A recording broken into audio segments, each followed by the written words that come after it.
ये लेक्चर छोड़कर मत जाना, नहीं तो बहुत पछताओगे। और मैं ऐसा क्यों कह रहा हूं ये अभी 1 घंटे में पता चल जाएगा आपको।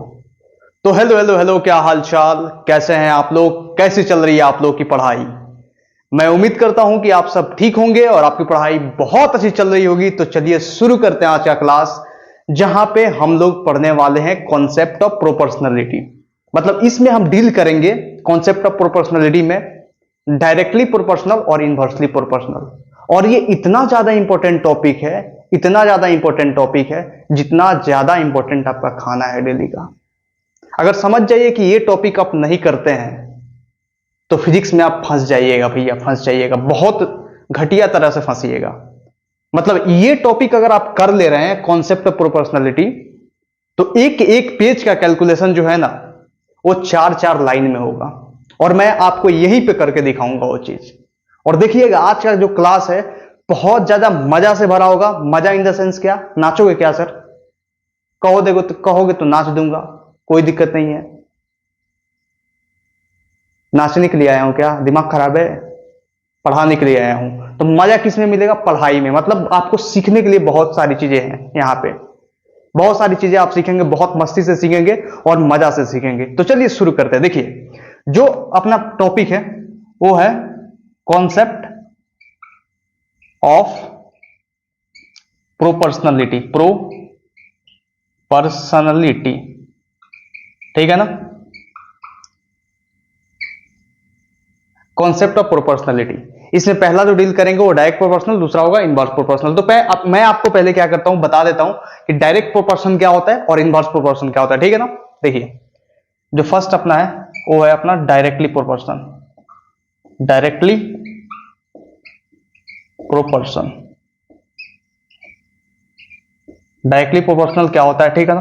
देखिए directly proportional in the sense, कहने का मतलब ये होगा कि एक क्वांटिटी बढ़ेगा तो दूसरा क्वांटिटी बढ़ेगा, एक क्वांटिटी घटेगा तो दूसरा क्वांटिटी भी घटेगा। फॉर एग्जांपल देखिए यहां पे, जैसे में x directly proportional to y है, ये डायरेक्टली प्रोपोर्शनल का साइन होता है। ये जो साइन होता है ना ये प्रोपोर्शनल का साइन होता है। अब इसके सामने आ गया तो डायरेक्टली प्रोपोर्शनल टू y बोलेंगे, सीधी सी बात है। इसका मतलब ये हुआ, इस स्टेटमेंट का मतलब क्या हुआ, ये जो लिखा हुआ है x directly proportional to y, सीधी सी बात है। इसका मतलब ये होगा कि जब y बढ़ेगा तो x भी बढ़ेगा, ठीक है ना? जब y घटेगा तब x भी घटेगा। समझ रहे हो ना? मतलब y में जो चेंज होगा x में वही चेंज होगा। इतना बात समझ में आना चाहिए। बढ़ेगा तो बढ़ेगा, घटेगा तो घटेगा। कोई दिक्कत नहीं सर। चलिए अब अगर ऐसे लिखा हुआ इसका मतलब क्या हुआ? इसका मतलब ये हुआ कि सर जब ऐसे लिखा हुआ तो इसको हम ऐसे भी लिख सकते हैं, x1 by x2 is equal to y1 by y2। क्या सर ऐसे लिख सकते हैं? हाँ बिल्कुल लिख सकते हैं। क्यों लिख सकते हैं सर ऐसे? मैं आपको बताऊं क्यों लिख सकते हैं। चलिए इसका फील दिलाता हूं। फील किधर दिलाऊं? चलिए यहीं पे दिलाता हूं। फील लेना। देखो x directly proportional to y लिखा हुआ है, इसका मतलब क्या हुआ? इसका मतलब हुआ x बाई वाई जो है ना वो कांस्टेंट है। y को नीचे लाओ तो बराबर में कांस्टेंट डालेंगे, सीधी सी बात है। क्योंकि डायरेक्टली प्रोपोर्शनल जब हटता है, सीधी सी बात है, डायरेक्टली प्रोपोर्शनल जब हटता है तो यहाँ पे क्या होगा, जब डायरेक्टली प्रोपोर्शनल हटाओगे तो x इज इक्वल टू कोई कांस्टेंट मान लो कि, सीधी सी बात है, कोई कांस्टेंट के इंटू y करोगे। इतना तो करते हो ना भैया? करते हो सर, करते हो। जब ये हटाओगे तो क्या होगा, x by y equal to constant आएगा। जब x by y equal to constant आया तो इसको ऐसे भी तो लिख सकते हो, x1 by y1 is equal to x2 by y2। और सेम चीज तो ये लिखा हुआ है, कैसे? सीधी सी बात है, x1 ऊपर है, x2 नीचे आ जाएगा, सीधी सी बात है। यहाँ पे ये y1 चल जाएगा यहाँ पे और ये y2 नीचे, वही सेम तो चीज है। समझ रहे हो आप? तो डायरेक्टली प्रोपोर्शनल का मतलब क्या होगा? डायरेक्टली प्रोपोर्शनल का मतलब हुआ कि एक फिजिकल क्वांटिटी इंक्रीज होगा तो दूसरा ही फिजिकल क्वांटिटी इंक्रीज होगा। कहने का मतलब x directly proportional to y है। अगर y बढ़ता है तो x बढ़ेगा, y घटता है तो x घटेगा। समझ रहे हैं ना? अगर y में नो चेंज तो x में भी नो चेंज। लेकिन अगर ऐसे दिया हुआ तो इसको ऐसे भी लिख सकते हैं। समझ लो कि ये रामबाण है, ये बहुत जगह पे यूज होगा जाकर। समझ में आ रहा है ना? यही मतलब इसी चीज के लिए समझ में आ रहा है। इस इक्वेशन से अगर ऐसे कुछ लिखा हुआ तो ऐसे लिखने के लिए ही मैं आपको ये लेक्चर दे रहा हूं, ठीक है ना? ये लेक्चर पढ़ा रहा हूं। बहुत सारे एग्जांपल देंगे, बहुत सारी चीजें देंगे। अभी जस्ट आप जो मैं बता रहा हूं बस वो देखते जाइए, ठीक है। देखिए यहाँ पे तो इसको लिख सकते हैं x1 by x two equal to y1 by y2, ठीक है। फॉर एग्जाम्पल मैं दे दूं आपको, एक और एग्जाम्पल करा देता हूं इसमें। मान लो कि मैं ऐसे दे दूं आपको, हाँ यहीं पे दे दो एग्जाम्पल एक, कि a directly proportional to b है, तो क्या लिखोगे आप इसमें, क्या लिखोगे इसमें, ये लिखोगे सर जो a1 बाई a2 होगा ना is equal to b1 by b2 हो जाएगा। हाँ बिल्कुल, ये भी सही है इस जगह पे। ये सब एग्जाम्पल है, पहला नंबर एग्जाम्पल। दूसरा एग्जाम्पल देख लो अगर, ठीक है ना, ये सही है ना, कोई दिक्कत नहीं। अगर मैं दे दूं t directly proportional to r का पावर 3/2, ये लिखा हुआ है, तो इसको कैसे लिख सकते हैं, r का पावर 3/2 अभी रहे तो इसको ऐसे बस इतना दो, ये थोड़ा आपके लिए ज्यादा हो जाएगा, एक थोड़ा सा इजी देते हैं, ठीक है, इजी देते हैं पहले। जैसे मैं दे रहा हूं p directly proportional to q square, ये दिया हुआ है, तो इसका कैसे होगा, इसका ऐसे लिखेंगे। देखो जैसे हमने क्या लिखा, a directly proportional to b था, तो a1 by a2 equal to b1 by b2 लिखा हमने, तो सीधी बात है यहाँ पे p1 by p2 is equal to, ये q है तो q1 बाई q2, सीधी बात है, लेकिन स्क्वायर लगाओ तो स्क्वायर, बिल्कुल सही है ना। चलिए सर ये समझ में आया, कोई दिक्कत नहीं। एक और प्रैक्टिस कर लीजिए ऐसा ही। थर्ड नंबर देखिए यहाँ पे, थर्ड नंबर जैसे में r directly proportional to n का पावर 3 दिया हुआ है, तो इसको कैसे लिखेंगे, इसको भी ऐसे लिखेंगे r1 by r2 is equal to n1 का पावर 3 बाई n2 का पावर 3। क्योंकि यहाँ पे 3 था इसीलिए 3 आया। कोई दिक्कत नहीं सर। और एग्जांपल ले लीजिए, आ जाइए थोड़ा एडवांस एग्जांपल पे चलते हैं। t directly proportional to r cube है, r का पावर 3/2 है, तो इसको कैसे लिखेंगे, इसको वैसे ही लिखेंगे, सीधी सी बात है, मतलब जैसा जो डिजाइन है ना वही डिजाइन इसमें डालना है, सीधी सी बात है। इसमें आपने क्या किया, a1 by a2 equal to b1 by b2, क्योंकि a directly proportional to b था, इसमें पावर 2 था, तो p1 by p2 is equal to q1 by q2 whole square, r1 by r2 n1 cube by n2 cube, सीधी बात है, ठीक है। कोई दिक्कत नहीं सर, बहुत आसान है ना, सच में बहुत आसान है ना, है सीधी बात। अब इसका करके बताइए, अब मैं नहीं बताने वाला हूं, अब आप बताओगे।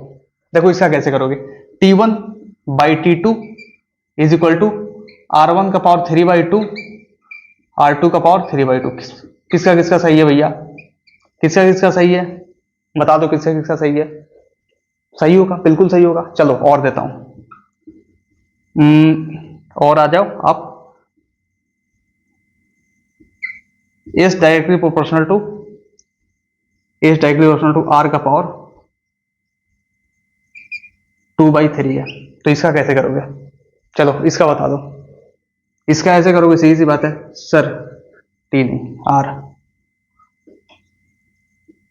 s1 by s2 is equal to r1 का पावर 2/3 बाई r2 का पावर 2/3, बिल्कुल ठीक है ना। देखो और एग्जांपल लिख दे दूं, मान लो ऐसे दिया हुआ है, y का power 2/7 directly proportional to x दिया हुआ है ऐसे, तो इसको कैसे लिखोगे, सीधी बात है, इसको ऐसे लिखोगे y1 का पावर 2/7, इसको ऐसे कर दो, थोड़ा ऊपर करते हैं, स्पेस नीचे कम है। यहां तक समझ में आया ना, कोई दिक्कत नहीं ना, कोई दिक्कत नहीं सर। देखो y का power 2/7 is equal to x, तो इसको लिखेंगे y1 का पावर 2/7 अपन y2 का power 2/7 is equal to x1 अपन x2। क्या दिक्कत है बताओ, यहाँ पे कोई प्रॉब्लम हुआ आपको, कोई भी दिक्कत आया आपको, नहीं दिक्कत आया होगा। फिर से एक बार और समझा देता हूं, सीधी सी बात है, मैं जो लेक्चर आपको दे रहा हूं आज वो है कॉन्सेप्ट ऑफ प्रोपोर्शनलिटी के ऊपर, जिसमें हम दो चीज पे डील करने वाले हैं, ठीक है ना। एक देखेंगे डायरेक्टली प्रोपोर्शनल, दूसरा देखेंगे इनवर्सली प्रोपोर्शनल। तो पहला मैंने आपको बता दिया कि डायरेक्टली प्रोपोर्शनल क्या होता है भैया, सीधी सी बात है। डायरेक्टली प्रोपोर्शनल का मतलब ये होता है कि डायरेक्ट रिलेशन होता है इसमें रिलेशन कैसा होता है, डायरेक्ट रिलेशन होता है। मतलब कहने का मतलब x directly proportional to y, इसको रीड करेंगे x directly proportional to y, मतलब y बढ़ेगा तो x भी बढ़ेगा, x मतलब y घटेगा तो x भी घटेगा, अगर y में नो चेंज तो x में भी नो चेंज। सीधी सी बात है, मतलब x में जो y में चेंज होगा वही x में चेंज होगा, अगर y में कुछ चेंज नहीं हो तो x में भी कोई चेंज नहीं होगा। समझ रहे हैं ना, समझ रहे हैं सर, सीधी सी बात है। दूसरा देखिए, अगर मैंने बताया कि अगर ऐसा कोई इक्वेशन लिखा गया है तो इसको हम ऐसे लिख सकते हैं। क्यों लिख सकते हैं उसका फील मैंने आपको दिलाया इससे, सीधी सी बात है। इसको लिख सकते हैं x1 by x2 equal to y1 by y2, ठीक है ना। और इसके डिफरेंट फॉर्मेट्स आपको दे दिए यहाँ पे एग्जांपल करा के। यहाँ पे देखिए फिल मैंने कैसे दिया, x directly proportional to y है तो सीधी बात है एक्स बाई वाई क्या हो जाएगा, कांस्टेंट हो जाएगा। जब x directly proportional to y होता है तो बहुत सारे डेरिवेशन करते वक्त आपने देखा होगा कि एक्स इज इक्वल टू के वाई लिख दिया जाता है। के जब डायरेक्टली प्रोपोर्शनल का साइन हटता है तो इक्वल टू में के आता है, सीधी बात है, के कोई कांस्टेंट आता है, ठीक है ना। यहाँ पे वही के है, सीधी बात है, कांस्टेंट क्या है, यहाँ पे के है, ठीक है ना, समझ रहे हैं ना। तो इसको क्या करेंगे हम, एक्स बाई वाई लिखेंगे इक्वल टू कांस्टेंट, मतलब x by y equal to जब कांस्टेंट होता है तो कहने का मतलब ये जो रेशियो होते हैं ना, रेशियो सेम होते जाते हैं, सीधी बात है, मतलब x one by y one equal to x two by y two equal to x three by y three equal to x four by y four and so on, ऐसे होते जाता है। लेकिन अपने को बस दो फिजिकल क्वांटिटी तक देखना है, सीधी बात है, दो क्वांटिटी तक, इसलिए हमने ऐसा लिखा, कोई दिक्कत नहीं। अगर पावर स्क्वायर हो, सीधी बात है, स्क्वायर हो तो P one by P two छोड़ो Q one by Q two का होल स्क्वायर, सीधी बात है, R one by R two छोड़ो N one by N two का होल क्यूब, सीधी बात, T one by T two, सीधी बात, आर का पावर थ्री बाई टू तो थ्री बाई टू वैसे हो गया। अगर इधर है तो सीधी बात है, इधर जैसा है वैसे कर देना है, कोई दिक्कत नहीं सर। चलिए इसे नोट कीजिए जल्दी फटाफट, नेक्स्ट अपन मूव करते हैं जल्दी, फास्ट फास्ट फास्ट। आप देखते हैं इनवर्स रिलेशन, ठीक है ना। देखिए यहाँ पे इनवर्स रिलेशन जो है अपना बी नंबर पॉइंट है, inversely proportional, inversely proportional directly proportional समझ में आया आपको, वैसे ही पैटर्न पे ये भी बेस्ट है। लेकिन इसमें है क्या, मैं आपको बहुत अच्छे से समझा रहा हूं, ठीक है ना। अपने निगाहों को एक टक समझ में आ रहा है ना, लगा के बोर्ड पे बस देखते जाइए, ठीक है। देखिए x inversely proportional to y, मैंने क्या लिखा, सुनिएगा, मैंने बोला x inversely proportional to y है, इस साइन को प्रोपोर्शनल का साइन बोला जाता है, सही सी बात है, ठीक है ना। अगर कोई चीज क्वांटिटी नीचे आ गया, सही सी बात है, तो x inversely proportional to y बोला जाएगा इसको। इसका मतलब क्या है सर, इसका मतलब यही है कि जब y बढ़ेगा, समझ में आ रहा है ना, y बढ़ेगा तो x घटेगा, y बढ़ेगा तो x घटेगा, और जब y घटेगा तो x बढ़ेगा। कैसे करके देख लो, y का x का वैल्यू 2 रखो तो y का वैल्यू कितना हो जाएगा, सॉरी x, देखो यहाँ पे ऐसे देखो, ऐसे y का वैल्यू 2 रखो तो x का वैल्यू कितना हो जाएगा, हाफ। y का वैल्यू 2 रखोगे तो x का वैल्यू कितना हो जाएगा, हाफ। कैसे, 1/2 हो जाएगा ना, तो हाफ हो जाएगा। तो y बढ़ा, y कितना था 2, तो x कितना हो गया, हाफ। अब वही y को कम करके देखो, x बड़ा हो जाएगा। अब y को रखो कितना, x को रखो, अब y को रखो कितना, कम रखो, अब x अपने आप बड़ा हो जाएगा। पहले 2 रखे थे ना, पहले क्या रखे थे, 2 रखे थे। अब देखो पहले क्या रखे थे, 2 रखे थे तो x हाफ आया। अब 1 रखो, y को 1 रखोगे तो x कितना है, 1, y बढ़ गया ना, बिल्कुल बढ़ गया सर। अब देखो ये ऐसे अगर कोई रिलेशन लिखा गया है, समझ में आ रहा ना, ऐसे कुछ लिखा गया तो हम इसको ऐसे लिख सकते हैं, x1 by x2 is equal to y2 by y1। अब बोलोगे सर ये कैसे आया, अब मैं आपको इसका फील दे रहा हूं, बहुत ज्यादा इंपॉर्टेंट है, ठीक है ना। बस ऐसे ही लिखना सीखना है, समझ गया ना, ऐसे ही लिखना सीखना है। कैसे हुआ, सीधी सी बात है। अब डायरेक्टली प्रोपोर्शनल क्या था, x directly proportional to y था तो हम सीधा कर देते थे x1 by x2 equal to y1 by y2, सीधी सी बात है।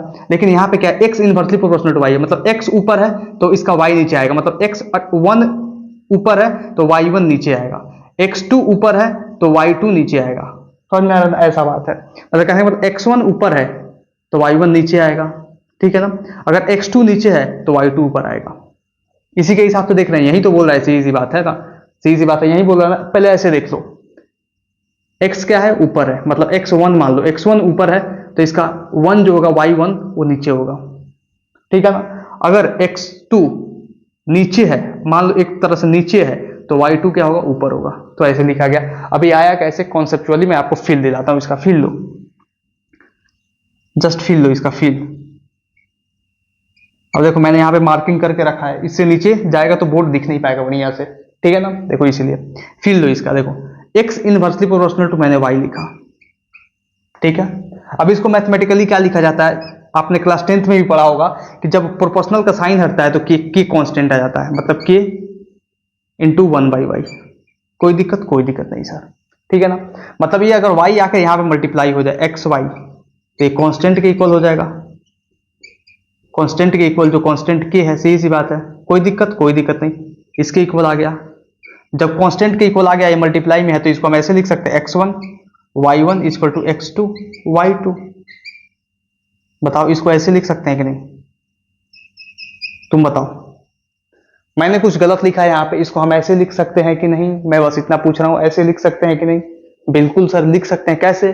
जैसे उसमें डायरेक्ट प्रोपोर्शन में क्या था, x by y equal to constant था, तो x1 by y one equal to x2 by y two हमने करा था, उसको अरेंज कर दिया था तो ऊपर वाला अपना आ गया था। बिल्कुल। लेकिन यहां पे क्या है, यहां पे एक्स वाई बराबर कांस्टेंट है, मतलब x1 y1 equal to x2 y2 equal to x3 y2 equal to x4 y4। अपने को 2 तक देखना है तो बस 2 तक देखते हैं, ठीक है ना। आया समझ में? एंड सो ऑन ऐसे लगा रहता है। ठीक है, समझ में आ गया। अब इसी को अरेंज कर दो, ये बन जाएगा कैसे, x1 by x2 equal to y2 by y1। इससे कर दो ना arrange, x1 by x2 is equal to x1 है, इसके नीचे x2 लाओ, ये y2 है ऊपर और इसके नीचे ये y1 लाओ। ये बन गया सेम फॉर्मूला, बन गया सर। कोई दिक्कत नहीं हुआ? कोई दिक्कत हुआ यहाँ पे? कोई दिक्कत नहीं हुआ। अब आता है एग्जाम्पल का बारी। अब आपको 5-6 एग्जाम्पल ऐसे कराता हूं ना कि मजा मजा आ जाएगा, ठीक है ना। चलिए पहला एग्जाम्पल तैयार हो जाइए। पहला एग्जाम्पल, ए नंबर जो एग्जाम्पल है अपना वो है A inversely proportional to B. इसका करना है, कैसे करोगे? वैसे ही करेंगे सर जैसे आपने सिखाया, सीधी बात है। इसका कैसे करेंगे, a1 by a2 is equal to b2 by b1, सीधी सी बात है। अब यहाँ पे हम ऐसे थोड़े करने लाएंगे, पहले कांस्टेंट लेंगे फिर ऐसे ऐसे करेंगे तो ऐसा आएगा, नहीं, वो जमाना गया, वो जमाना गया। डायरेक्ट यहाँ से लिखना है, सीधी सी बात है। ए ऊपर है, बी नीचे है, सीधी सी बात है। तो ऊपर रखो, बी को नीचे रखो, सीधी सी बात है। a2 नीचे आएगा तो b2 क्या हो जाएगा, ऊपर हो जाएगा। बिल्कुल समझ में आ रहा है ना, कोई दिक्कत नहीं सर। चलिए दूसरा देते हैं आपको। बी नंबर में P inversely proportional to q square है, तो इसका कैसे होगा? वैसे ही होगा जैसे ऊपर वाला हो रहा है, सीधी बात है। मतलब P1 by P2 is equal to Q1 नहीं होगा, ऊपर Q2 होगा ऊपर। कैसे? क्योंकि P1 नीचे है तो इसका Q1 नीचे आएगा, P2 नीचे है तो इसका Q2 ऊपर आएगा। समझ में आ रहा ना। लेकिन यहाँ पे स्क्वायर है तो स्क्वायर का स्क्वायर रहेगा। कोई दिक्कत? कोई दिक्कत नहीं सर। एवरेज से एवरेज बच्चा, वीक से वीक बच्चा, स्ट्रॉन्ग से स्ट्रॉन्ग बच्चा, जो बॉर्नवीटा नहीं पीता है, जो हॉर्लिक्स नहीं पीता है, जो कुछ नहीं पीता है, जो दूध नहीं पीता, समझ में आ रहा ना, उसको भी ये चीज समझ में आ रहा होगा। आ रहा है ना? अरे आ रहा है ना, आ रहा है सर, बिल्कुल। तीसरा एग्जांपल ले लो, n inversely proportional to 1 by r cube दिया हुआ है, तो इसका कैसे करेंगे? वैसे ही करेंगे सर जैसे ऊपर वाला हो रहा है। इतना आसान तो है सर, सही सी बात है। इसको ऐसे करेंगे, n1 by n2 is equal to r2 का पावर 3 बाई r1 का पावर 3। बिल्कुल सर, कोई दिक्कत? कोई दिक्कत नहीं। ये थोड़ा सा कट रहा है, बस ध्यान देना, आर का पावर 3 लिखा हुआ है। कोई दिक्कत? कोई दिक्कत नहीं, यहां तक होगा ना। चलिए चौथा एग्जांपल, डी नंबर। मान लीजिए m का power inversely proportional to z का पावर 2/3 है, तो इसको कैसे लिखेंगे? इसको भी वैसे लिखेंगे जैसे लिख रहे हैं, सीधी बात। m1 by m2 is equal to z का पावर z2, क्योंकि m1 है तो z2 आएगा और यहाँ पे z1 आएगा, मतलब ये 2/3 पावर है तो 2/3 और ये 2/3। बिल्कुल, ये देख लेना, ये 2 है, सीधी सी बात है, 2/3 है। छोटा दिख रहा है, मिटा दूं? चलो, बहुत सारे चश्मिश भी तो है यहाँ पे। सर चश्मिश मत बोलिए सर, तो क्या डॉक्टर्स बोलूं? हाँ सर डॉक्टर्स बोलिए, थोड़ा सा इज्जत ज्यादा होगा, क्योंकि पढ़ते पढ़ते चश्मा लग गया हम लोगों को। बिल्कुल बिल्कुल बिल्कुल, आई अप्रिशिएट, सीधी बात है। z2 बाई z1 का पावर 2/3, इतना दिखाई दे रहा? हाँ दिखाई दे रहा है सर। कोई दिक्कत? यहां तक कोई दिक्कत? कोई दिक्कत नहीं। अब नेक्स्ट देखिए, नेक्स्ट सवाल आ रहा है आपके सामने, ई नंबर सवाल है। ये मान लीजिए m का पावर कोई 3 है, सही सी बात है, वो इनवर्सली प्रोपोर्शनल टू n का स्क्वायर है, तो इसका कैसे करेंगे? सही सी बात है, इसका कैसे करेंगे? इसका भी वैसे ही करेंगे जैसे करते आ रहे हैं। m1 का पावर 3 बाई m2 का पावर 3, यहाँ पे 1 है, सही सी बात है, तो इसका 2 हो जाएगा, n2 का पावर 2 बाई n1 का पावर 2। सर सर सर एक बार और सर, ये थोड़ा सा सर फिसल गया, ये नहीं समझ में आया सर। सर फोड़ दूंगा मार के। देखो यहाँ पे देखो, सीधी सी बात है, जैसा ये करते आए हो वैसा यही करना है। पावर 3 आ गया तो क्या फर्क पड़ गया, इधर आ गया तो कोई दिक्कत नहीं है। 1 2 तो इधर ऊपर 2 नीचे 1, सीधी सी बात है। क्या ध्यान देना है? 1 2 तो ऊपर 2 नीचे 1, अगर इनवर्सली प्रोपोर्शनल का रिलेशन है तो सीधी सी बात है। मतलब m1 का पावर 3, क्योंकि इसका पावर 3 है ना, इसीलिए m1 का पावर 3 बाई m2 का पावर 3। अब लेकिन 1 आया तो यहाँ पे 2 आएगा, सही सी बात है, क्योंकि इनवर्स प्रोपोर्शन का रिलेशन दिख रहा है यहाँ पे, ठीक है ना। ठीक है, तो n2 यहाँ पे स्क्वायर है तो n2 का स्क्वायर बाई n1 का स्क्वायर। कोई दिक्कत? कोई दिक्कत नहीं। अब नेक्स्ट क्वेश्चन देखिए, f नंबर क्वेश्चन आपको देता हूं मैं, ठीक है ना। अगर मान लीजिए s का पावर, ठीक है ना, 3/7 है और ये इनवर्सली प्रोपोर्शनल टू आर का पावर 2 है। तो इसका कैसे करेंगे? सेम वैसे ही करेंगे सर जैसे होते आ रहा है, सीधी बात है, बहुत आसान है। चलिए ये बताइए, इसका बताइए, जल्दी जल्दी जल्दी बताइए, सीखिए, बढ़िया से सीखिए, ठीक है ना। कोई भी दिक्कत हो तो आप बताते जाइए, जल्दी जल्दी फास्ट, जल्दी जल्दी fast fast fast, don't take too much time. हो गया? हो गया ना, चलिए आंसर मैच कीजिएगा। तो एस का पावर 3/7 है, तो सीधी बात S1, ये S2 का पावर 3/7 बिल्कुल, इज इक्वल टू R2 का स्क्वायर बाई R1 का स्क्वायर। बिल्कुल सर, बिल्कुल सर, बिल्कुल बिल्कुल। देखो बार बार तुम्हारे आर को मैं काट दे रहा हूं, ये थोड़ा सा गंदा कर रहा हूं ना मैं, ऐसा नहीं करना चाहिए। मैं यहां से मिटाता हूं, आर का स्क्वायर थोड़ा ऊपर लिखता हूं, ठीक है। आर का स्क्वायर, देखो यहां पर भी तुम्हारे आर को काट दिया हूं, कोई बात नहीं। आर का क्यूब, इतना समझ में आया आपको? बहुत अच्छे से समझ में आया। कोई यहां तक दिक्कत बताओ, कोई दिक्कत परेशानी कुछ भी? कोई दिक्कत नहीं ना, कोई दिक्कत नहीं ना। तो चलिए इसे नोट कीजिए जल्दी फटाफट, फास्ट। नेक्स्ट आगे मूव करते हैं, ठीक है। नोट कीजिए जल्दी, fast fast. Now we are moving towards combined proportionality, ठीक है ना। आपने डायरेक्ट प्रोपोर्शन देखा, इनवर्स प्रोपोर्शन देखा, अब देखिए कंबाइंड प्रोपोर्शन क्या होता है। कंबाइंड प्रोपोर्शन का मतलब हुआ डायरेक्ट और इनवर्स का कॉम्बिनेशन, ठीक है ना। ये सबसे ज्यादा इंपॉर्टेंट है, ठीक है। देखिए सी नंबर है अपना, कंबाइंड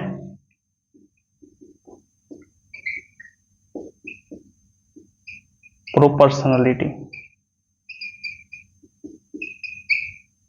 कंबाइंड प्रोपोर्शनलिटी, इसके नाम में ही है कि कॉम्बिनेशन है। तो कॉम्बिनेशन किसका है? इनवर्स का और डायरेक्ट का, दोनों का। मतलब ये कॉम्बिनेशन है किसका किसका? इनवर्स का, डायरेक्ट है। इतना तो समझते ही हैं, दिखाना बच्चे क्लास में तो इन्हें डिफिनेशन लिखा है, ठीक है। मुद्दे पे आते हैं। मुद्दा क्या है? ऐसी इसी बात है, अगर मान लो x directly proportional to x, directly proportional, इसे लिखो x directly proportional to m/n, सही सी बात है। ये इक्वेशन आपका अपना, ये इक्वेशन अपना, ठीक है।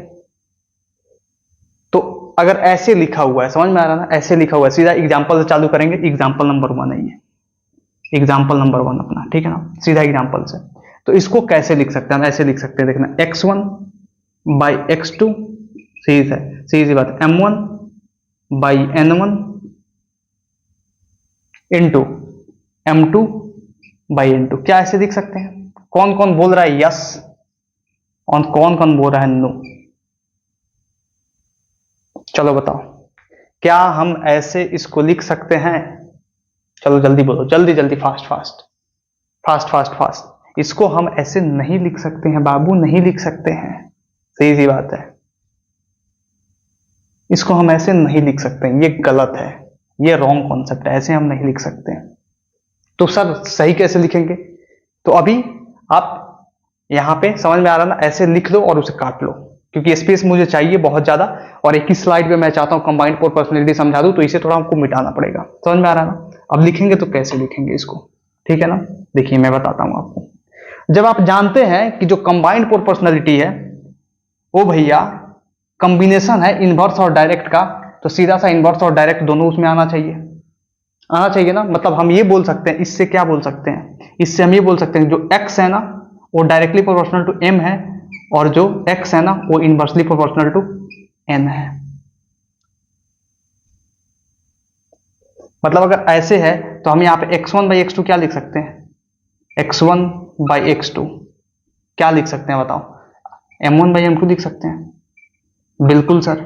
और यहाँ पे x1 बाई x2 क्या लिख सकते हैं? n2 बाई n1 लिख सकते हैं, बिल्कुल सर। कोई दिक्कत है यहाँ पे? कोई दिक्कत नहीं, सीधी सी बात है।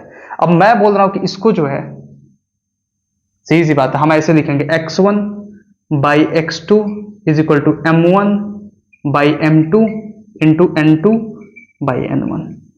अब बोला सर ये कहां से ला दिया सर आपने, ये कहां से ला दिया? ये बहुत इंपॉर्टेंट है, देखना ध्यान से, ठीक है ना। ये कहां से आ गया? सीधी सी बात है, x1 by x2 is equal to m1 by m2 into n2 by n1। कहां से आया? देखो यहां पे x1 बाई x2 दोनों में मैंने निकाला, दोनों केसेस में।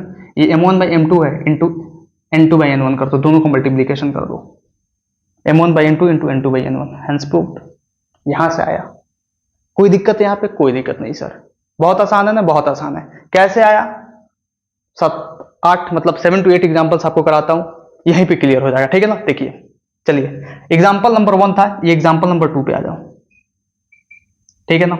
जैसे मान लो y directly proportional to m square by n है, तो इसको कैसे करोगे? चलिए चलिए सोचिए जल्दी फास्ट, कैसे कीजिएगा इसको? इसको कैसे कीजिएगा? सही सी बात है। अब इसको लिखने का तरीका वैसे ही होगा जैसे इसको आपने लिखा। कैसे? इसको लिखो। अब ऐसे तो करने जाओगे नहीं, सीधी सी बात है। देखो सीधी सी बात है, कैसे करोगे? यहाँ पे देखो, सुनो सुनो, बहुत बढ़िया है सुनना। x1 by x2 equal to m1 by m2 आपने क्यों लिखा? क्योंकि ये डायरेक्टली प्रोपोर्शनल में था। तो अगर x directly proportional to m होता तो इतना आप लिखते, बात लिखते हो सर, सीधी सी बात है।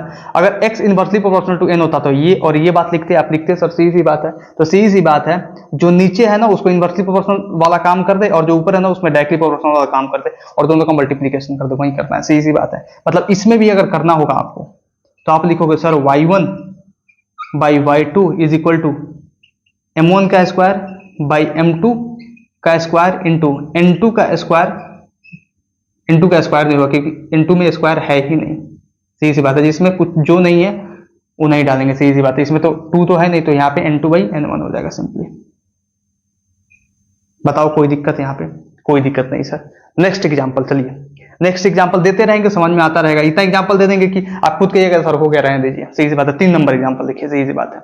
अगर मान लीजिए r directly proportional to n by z square है, तब क्या होगा? बता सकते हैं? चलिए बताइए बताइए बताइए बताइए, जल्दी जल्दी फास्ट, जल्दी फास्ट। हो गया? कर लिया आपने? अरे सर एक्सप्रेस ट्रेन पकड़ना है क्या? कितना आप हड़बड़ा रहे हैं? अरे हड़बड़ा नहीं रहे हैं भाई, सीधी सी बात है। आज का क्लास जो है ना सबसे मोस्ट इंपॉर्टेंट क्लास है, और इतना सारा क्वेश्चन आपको कराने वाला हूं ना, मैं चाहता हूं कि इसी क्लास में मतलब 1-1.5 घंटे के अंदर सारा चीज निपटा दूं, ज्यादा लंबा क्लास ना हो, क्योंकि ज्यादा लंबा क्लास होगा तो आप भी बोर होइएगा। समझ रहे हैं ना? समझ रहे हैं भैया, सीधी बात है। अब इसका कैसे करेंगे? कर दिया आपने, मैं बताऊं ना। देखिए r1 by r2 is equal to, अब ये डायरेक्टली प्रोपोर्शनल में है तो n1 बाई n2 इंटू ये इनवर्सली प्रोपोर्शनल है तो ऊपर जाएगा z2 का स्क्वायर बाई z1 का स्क्वायर, और ये मोस्ट इंपॉर्टेंट है।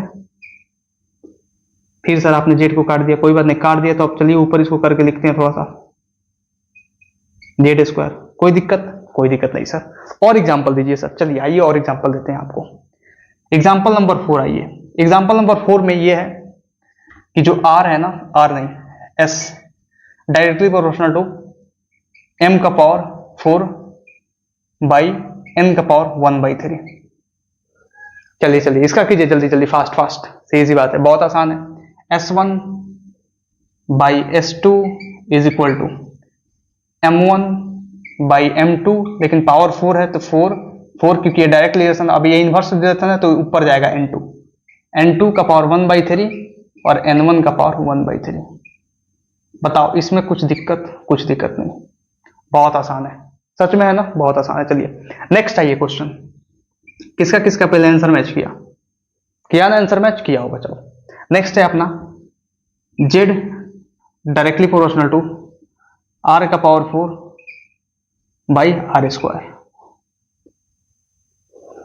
अब बोलोगे सर ये ऐसे लिखा हुआ है ना, तो इसको हम ऐसे कर देते हैं, z1 by z2 is equal to r1 by r2 का पावर 4 बाई ये r है। अब सीधी सी बात है, आप यहाँ पे ऐसे करोगे कुछ गलत हो जाएगा। सीधी सी बात है, आप क्या करो ना, अगर ऐसे कुछ दिया हो तो इसको कटा लो, मतलब ये r का स्क्वायर हो जाएगा। मतलब सीधा बात है, ये z directly proportional to r square दिया गया है। मतलब इसको क्या लिखोगे आप? z1 by z2 is equal to r1 का स्क्वायर बाई r2 का स्क्वायर। ये बात है यहाँ पे भाई, समझ रहे हो ना? तो ये भी देखना है कि दोनों अगर कटने वाला तो कटाओ ना, समझ गए ना? तो इसे हम मिटाते हैं, इसे हम मिटाते हैं, ठीक है ना? देखो नेक्स्ट क्वेश्चन देते हैं आपके सामने। चलिए नेक्स्ट क्वेश्चन आता है आपके सामने। नेक्स्ट क्वेश्चन आता है 6 नंबर और लास्ट नंबर इसमें क्वेश्चन कि जो g है,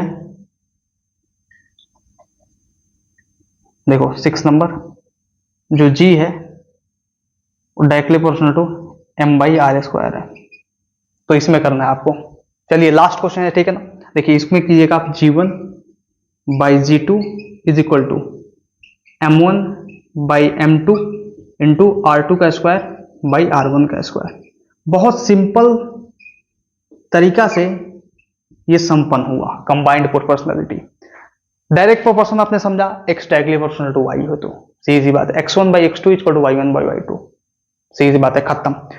इनवर्सली प्रोपोर्शनल आपने समझा कि x inversely proportional to y है, तो x1 by x2, क्योंकि x पहले ही नीचे y में डाल दिया आप इनवर्सली प्रोपोर्शनल में, तो x ऊपर रहेगा तो y नीचे रहेगा, अगर x नीचे रहेगा तो y ऊपर रहेगा, इसका मतलब यही हुआ ना, तो x1 by x2 equal to y2 by y1 हो जाएगा, सीधी बात। लेकिन अगर कंबाइंड प्रोपोर्शनलिटी है, समझ में आ रहा है, कंबाइंड प्रोपोर्शनलिटी मतलब दोनों का मिक्सचर है भैया, दोनों का कॉम्बिनेशन है, तो इसमें क्या होगा, x directly proportional to m by n है, मतलब x directly proportional to m भी है, x inversely proportional to n भी है, मतलब दोनों का तड़का लगेगा, मतलब दोनों का निकालो आपस में मल्टीप्लाई कर दो, सीधी सी बात है। तो x directly proportional to m है तो उसका m1 by m2, x inversely proportional to n है तो उसका n2 by n1, n2 by n1 खत्म।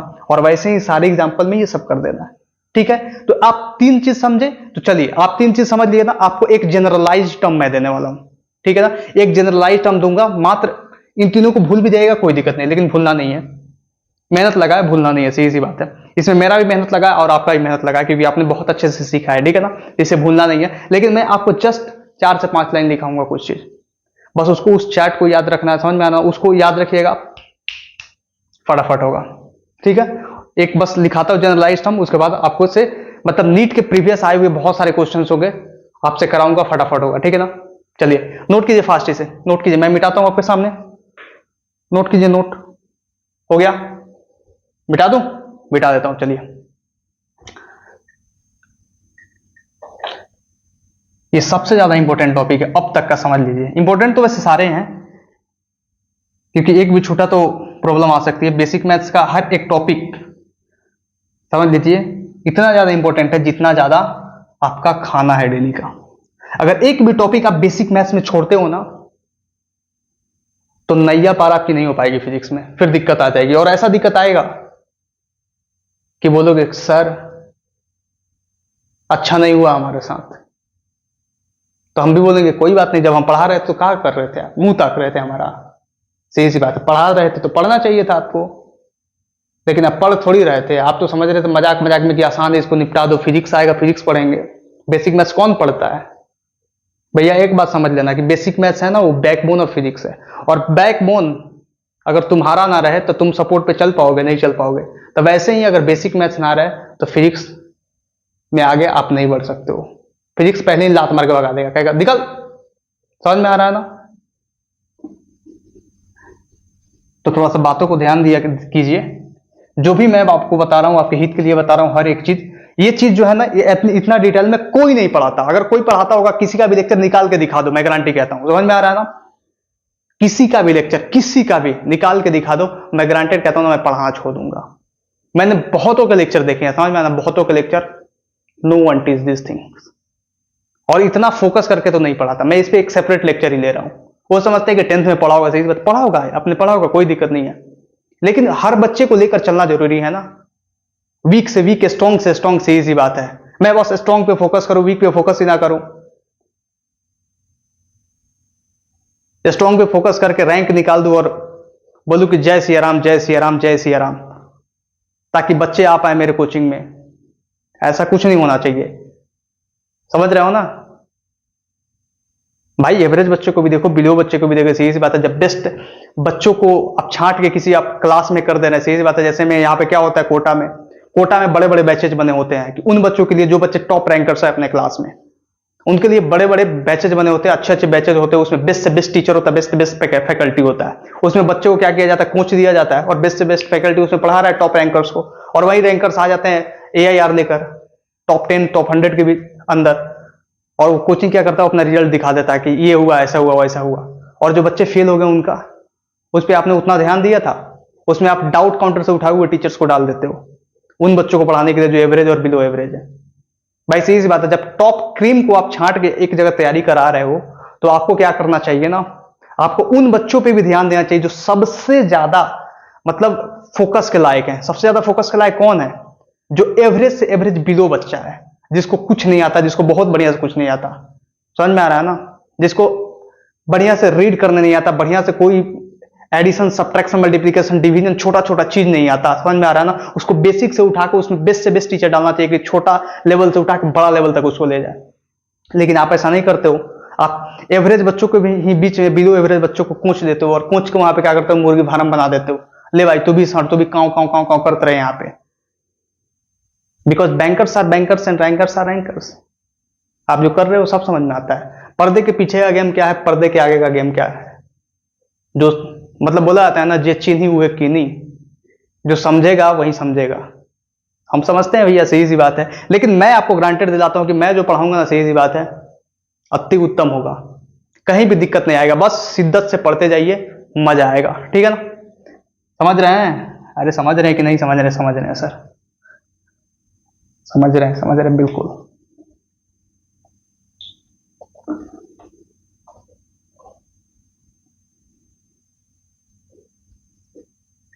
अरे आप टॉप रैंकर्स को छांट रहे हो, कोई दिक्कत नहीं है, लेकिन आप सबसे जो बिलो बच्चे हैं, जो पढ़ना चाहते हैं, जिनको मतलब बढ़िया से समझ में नहीं आ रहा है हर चीज, उस पर भी तो ध्यान दो।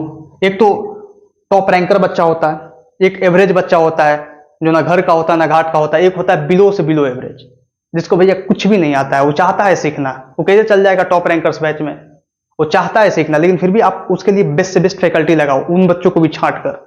बड़े से बड़े टॉप बैच छांटते हो रैंकर्स के लिए, तो सबसे बिलो एवरेज के लिए भी, उनके लिए भी एक बेस्ट से बेस्ट फैकल्टी का टीम तैयार करो और उनको भी पढ़ाओ। फिर देखो ये बिलो एवरेज भी कैसे उफान मारते हैं। लेकिन बस तो पब्लिसिटी चाहिए, सीधी सी बात है, कोचिंग में बच्चे हैं और क्या। और जो 2.5 लाख रुपए फीस देके मर रहा है, उसका क्या होगा, ये भी तो समझना पड़ेगा आपको ना। कोई दिक्कत नहीं, चलो चलो चलो, अपन नेक्स्ट बढ़ते हैं। अपन इन चोचलों में नहीं फंसते हैं, ठीक है? अपना काम है पढ़ना, ठीक है ना? ठीक है, देखो एक जनरलाइज्ड टर्म देख लो, जनरलाइज्ड, जनरलाइज्ड केस, सही सी बात है, ठीक है ना? देखना, जैसे में अगर ये दिया हुआ a equal to B by C, ठीक है ना? a equal to B by C दिया हुआ है, तो देखो यहां पे इसमें क्या होगा, अगर हम क्या करते हैं, c को कांस्टेंट रखते हैं, मतलब कुछ ऐसा दिया होगा, कुछ भी, सीधी सी बात है। जैसे मैं फॉर एग्जांपल अगर c को कांस्टेंट रखता है तो कैसे दिया होगा, a equal to B by two दिया होगा, सीधी सी बात है। मतलब नीचे वाला जो है कांस्टेंट है, मतलब न्यूमरेटर डिनोमिनेटर होता है, डिनोमिनेटर कांस्टेंट है, ठीक है ना? तो यहाँ पे क्या हो जाएगा, जब c कांस्टेंट है तो a directly proportional to b हो जाएगा। कोई दिक्कत? कोई दिक्कत नहीं। मतलब इससे ये कह सकते हैं कि भैया b बढ़ेगा तो a बढ़ेगा, b घटेगा तो a घटेगा। अगर b में नो चेंज देन a में भी नो चेंज। कोई दिक्कत? कोई दिक्कत नहीं सर, यही बताया था आपको, बताया था सर। अब इसको हम ऐसे भी लिख सकते हैं, a1 by a2 is equal to b1 by b2, खत्म। अगर पावर होगा तो पावर के साथ करेंगे। आ गया समझ में ना? आ गया सर। दूसरा देखिए, अगर मान लीजिए b कांस्टेंट रहे तो, b कांस्टेंट रहे तो फॉर एग्जांपल कैसा आएगा केस, ऐसे आएगा, a equal to b by C दे दे और बोल दे b कांस्टेंट है, या a equal to 2 by C दे दे, मतलब 2 तो कांस्टेंट ऐसे है ही, तो b कांस्टेंट है, मतलब a inversely proportional to c, a inversely proportional to c। कोई दिक्कत? कोई दिक्कत नहीं। इसका मतलब क्या हुआ, इसका मतलब ये हुआ कि भैया c बढ़ी तो a भी बढ़ी, घटी, a घटी, बढ़ी ना घटी, समझ में आ रहा है ना? c घटी तो a बढ़ी, ठीक है ना? और b में नो चेंज तो c, मतलब c में नो चेंज तो a में भी नो चेंज, सीधी बात है। c में कुछ नहीं बदलिएगा तो जैसा है वैसा ही रहेगा, सीधी बात है। c नो चेंज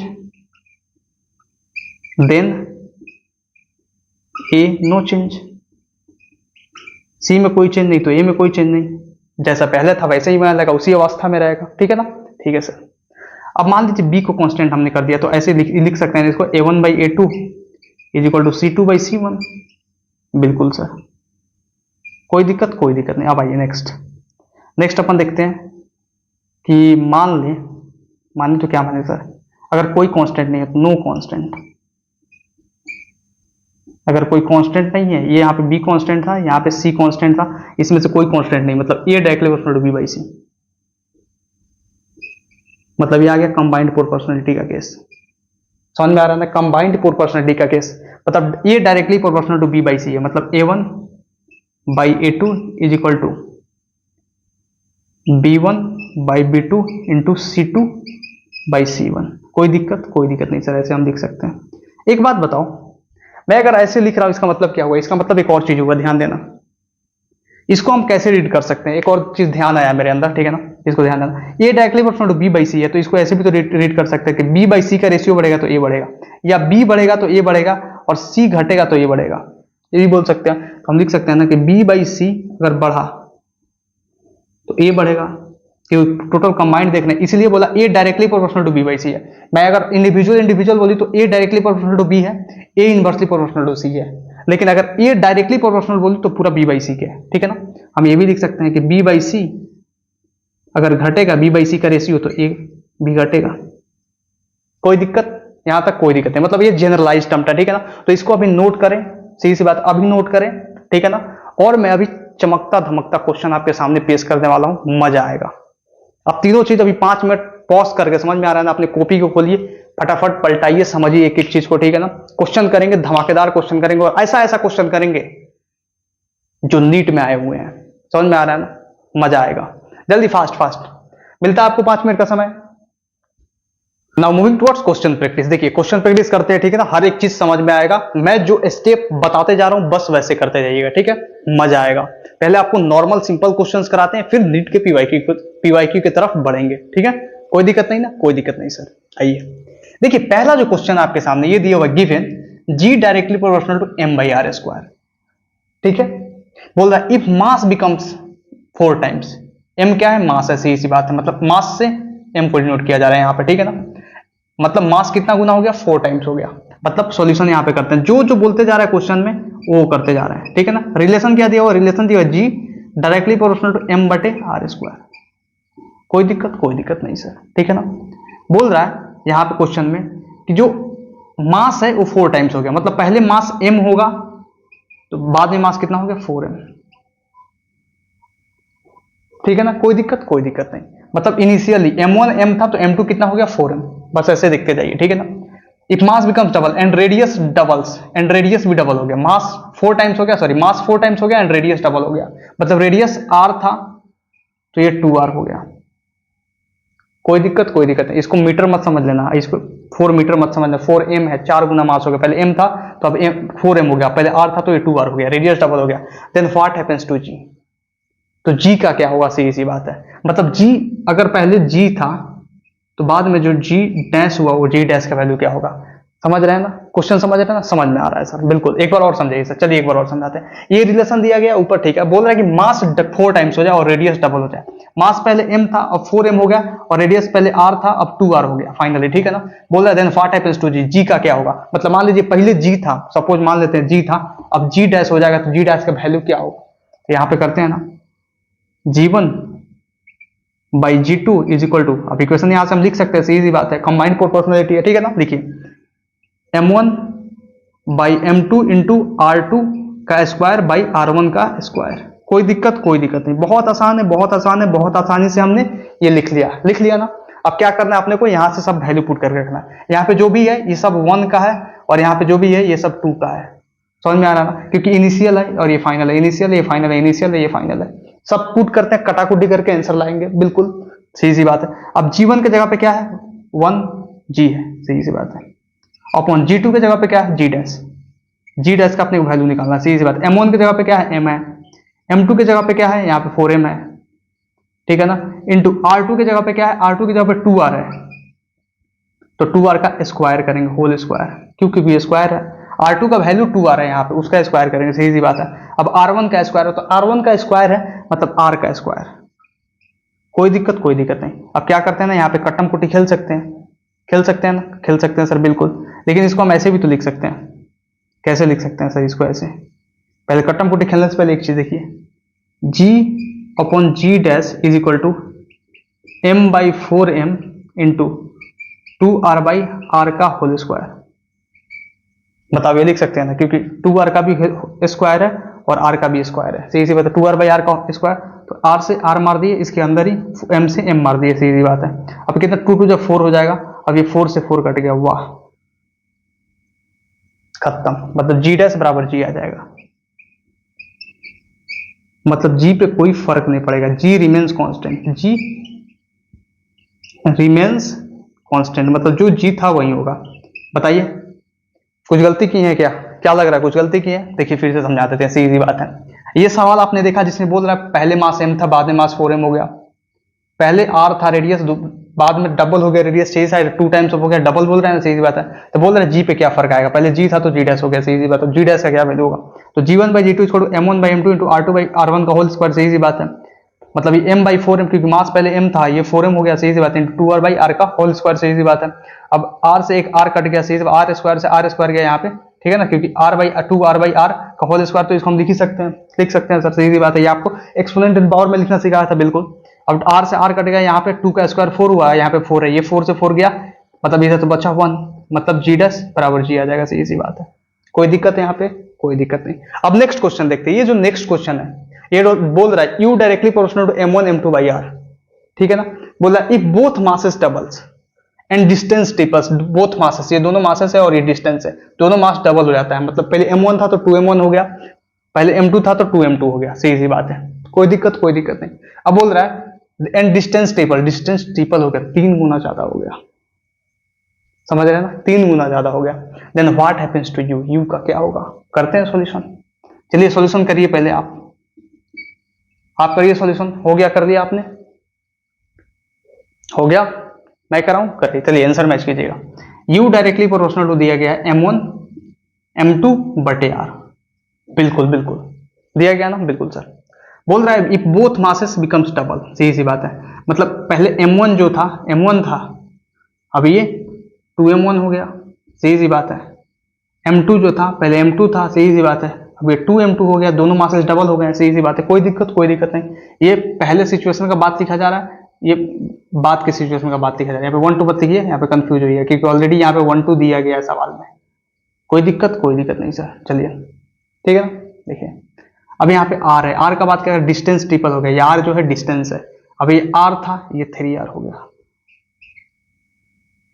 तो फिर यहाँ पे पूछ रहा है u का क्या होगा, सही सी बात है, इक्वेशन लिखेंगे यहाँ पे, कैसे u को हम क्या करते हैं, u a लिखते हैं, u a, क्योंकि 1 2 लिखेंगे तो 1 2 इसमें भी है, फंस जाएंगे हम, ठीक है ना।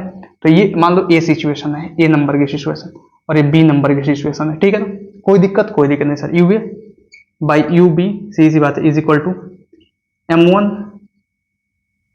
m2, बताइए कैसे लिखे इसको, अब इसको ऐसे लिखेंगे m1 m2 a by m1 m2 b into R B by R A. बताओ कुछ मैंने गलत लिखा है यहाँ पे? कुछ गलत लिखा? कुछ भी गलत नहीं है सर, बिल्कुल सही लिखा आपने। कैसे? a बाई बी, सीधी सी बात है। अब ये क्या है, m1 m2 है, सीधी सी बात है, मतलब एक है, अगर m1 होता, बस मान लो m2 नहीं होता, तो क्या लिखो, m1 बाई m2 लिख देते ना, m1 बाई m2 लिख देते, सीधी सी बात है। अगर m होता तो m1 बाई m2 लिख देते, लेकिन यहाँ पे m1 m2 है तो m1 बाई m2 नहीं लिख सकते, क्यों? क्योंकि ऑलरेडी यहाँ पे 1 2 यहाँ पे इस पे दिया हुआ है, इसलिए हमने a से रिप्रेजेंट किया, इसके मल्टीप्लीकेशन को m1 m2 b, सीधी सी बात है, into R B by r है। कोई दिक्कत नहीं। अब जो सिचुएशन है डाल दीजिए, ठीक है ना। बोल रहा है यू का क्या होगा, तो मान लीजिए पहले यू था, अब कुछ यू डैश होगा, यू डैश का वैल्यू पूछ रहा है, तो यू ये क्या था, यू था, यू बी यू डैश, सी बात है। m1 m2 a है, सी बात है, m1 m2 a है ना, तो यहाँ से कर दो m1 into m2, m1 into m2 पहला हो गया, ठीक है ना, एक सिचुएशन। m1 m2 अब कितना होगा, 2m1 इंटू 2m2 हो गया, 2m1 into 2m2 into R B कितना हो गया, 3r, सही सी बात है, अपन आर ए कितना हो गया, r। अब इसको कटा दो, m2 से m2 गया, m1 से m1 गया, r से r गया, कोई दिक्कत नहीं। अभी कितना आ गया, यू डैश इधर जाएगा, सही सी बात है। अभी कितना, 2 2 4 4u/3।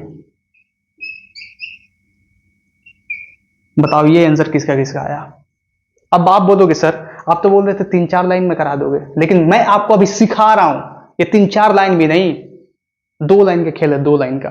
कैसे? सीधी सी बात है, मैं करता तो ये क्या लिखता, क्या नहीं लिखता, मैं करता तो ये क्या लिखता, क्या सॉल्यूशन तो यही है ना। सॉल्यूशन क्या है, सॉल्यूशन यही है, क्वेश्चन से दिखता है डायरेक्ट, सीधी सी बात है, ये डबल ए डबल सॉल्यूशन ये है, 3 लाइन, 1 2 3, सीधी सी बात है। यहाँ पर बताओ कितना लाइन, 1 2 3, यहाँ पे 3 लाइन, मात्र 3 लाइन, 3 लाइन में सारा खेल समाप्त। आपको क्या लगता है समझ में आ रहा है ना? समझ में आया आपको? ये समझ में आया? चलिए इसे नोट कीजिए जल्दी फास्ट। नेक्स्ट और क्वेश्चन से बहुत कराने हैं, जल्दी फास्ट फास्ट नोट कीजिए, जल्दी समय नहीं लगाना है, जल्दी जल्दी फास्ट करिए। चलिए नेक्स्ट क्वेश्चन की तरफ मूव करते हैं, ठीक है ना? ये दोनों क्वेश्चन आप अपने से कीजिए, फटाफट कीजिए, समय नहीं लगना चाहिए। 2 क्वेश्चन है, 2 मिनट से ज्यादा नहीं मिलेगा, ठीक है ना? क्योंकि ऑलरेडी मैं ऐसे क्वेश्चंस को अभी करा चुका हूं, ठीक है? और इतना प्रैक्टिस आपने कर लिया, बहुत सारे एग्जांपल्स थे कि ये सब सवाल जो है आपके लिए हलवा है, ठीक है ना? हलवा है, जल्दी फटाफट कर लीजिए, समय नहीं लगाना है, don't take too much time, fast. चलिए कर लीजिए कर लीजिए कर लीजिए, सांस भी नहीं लेने दूंगा, समझ में आ रहा है ना? पढ़ना है तो पढ़ना है, सीधी सी बात है। अब मुश्किल हो गया नीट का एग्जाम, पहले जैसा पेपर रहा नहीं। नीट 2025 का पेपर आपने देखा कितना टफ था, सीधी सी बात है। लेकिन अब देखिए सीधी सी बात है कि पेपर 2024 तक जो भी आया ना वो हलवा पेपर आया, और वैसा पेपर होना भी नहीं चाहिए था। उसका रीजन क्या है? वैसा पेपर इसलिए नहीं होना चाहिए था क्योंकि भैया अगर इतना आसान सवाल आ जाएगा तो कोई भी डॉक्टर बन जाएगा ना। डॉक्टर का मतलब क्या होता है? पैसेंस, टेंशन को झेलने की शक्ति, स्ट्रेस मैनेजमेंट। अब मान लीजिए आप फॉर्मूला पढ़ लिए फिजिक्स का, केमिस्ट्री का, बायो बस एनसीईआरटी देख लिए और जाके सवाल सोल्व करके आ गए, 700 नंबर लेकर आ गए। काहे का स्ट्रेस मैनेजमेंट, काहे का टेंशन मैनेजमेंट, काहे का पैसेंस? आपने पैसेंस तब चेक होगा जब पेपर जो है ना टफ बना दिया जाए उसी सिलेबस से। समझ रहे हैं ना इस बात को? तो उस पेपर में समझ में आ, जैसा नीट 2025 का पेपर था, अगर ऐसा पेपर बना दिया जाए हर साल तो मजा ही आ जाएगा। तब जो डॉक्टर्स निकलेंगे ना, मतलब जो नीट क्रैक करके निकलेंगे वो सच में एक बेस्ट डॉक्टर्स बनेंगे, बेस्ट माइंड्स होंगे। लेकिन लल्लू पंजू पेपर आ जाए तो कोई भी बन जाएगा, ऐरा गैरा नत्थु खैरा, उसकी कोई वैल्यू रहेगी नहीं। तो नीट एग्जाम ऐसा ही होना चाहिए, ऐसा ही पेपर आना चाहिए, ठीक है ना? तो पढ़िए, मैं जो पढ़ा रहा हूं ग्रांटेड कहता हूं, ये तो नहीं ग्रांटेड कहूंगा कि सारा पेपर मेरे नोट से आएगा, लेकिन इतना ग्रांटेड जरूर कहता हूं कि अगर ये कर लीजिएगा तो आपका सिलेक्शन पक्का 100%। मतलब जो सवाल उधर आएगा वो इधर पढ़ाया गया होगा, बस इतना समझ लीजिए, ठीक है ना? देखिए यहां पे अब इसका हम सॉल्यूशन करते हैं भैया। रिलेशन क्या दिया हुआ है? P directly proportional to AT का power 4। Okay sir, it's okay. जहां पे A क्या है? एरिया है, T है टेम्परेचर, सीधी सी बात है। अब बोल रहा है इफ एरिया बिकम्स डबल, सीधी सी बात है, एरिया डबल हो जा रहा है, ठीक है ना? मतलब पहले एरिया अगर A था तो अब एरिया 2A हो गया, सीधी सी बात है। पहले 1 नंबर सिचुएशन, ये 2 नंबर सिचुएशन में ऐसा हो गया, ठीक है? अब बोल रहा है टेम्परेचर ट्रिपल्स, मतलब पहले टेम्परेचर T था तो अब 3T हो गया, सही सी बात है। तो बोल रहा है P का क्या होगा? तो मान लो पहले P था तो P डैश हो गया, तो P डैश का वैल्यू कितना होगा? सही सी बात है। तो यहाँ पे इक्वेशन है, अपन लिखते हैं और आंसर आएगा उसी समय। तो यही खेला कर रहे हैं, बोर फील कर रहे हो ना? बोर फील कर रहे हो, कोई दिक्कत नहीं है, करो करो थोड़ा सा। तड़कता भड़कता भी नीट PYQ आने वाला है इसी के बाद, जस्ट इसी के बाद आने वाला है, ठीक है ना?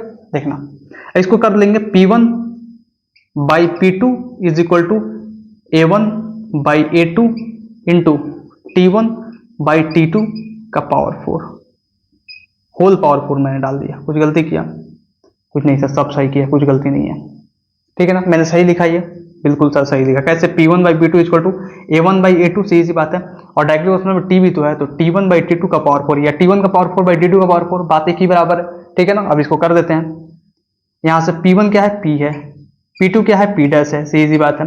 A1 क्या है? A है, A2 क्या है? 2A है, ठीक है ना? इंटू इंटू इंटू इंटू, सीधी सी बात है, ठीक है ना? टेम्परेचर ट्रिपल्स हुआ तो पहले T था, अब 3T है, अब इसका पावर 4 है।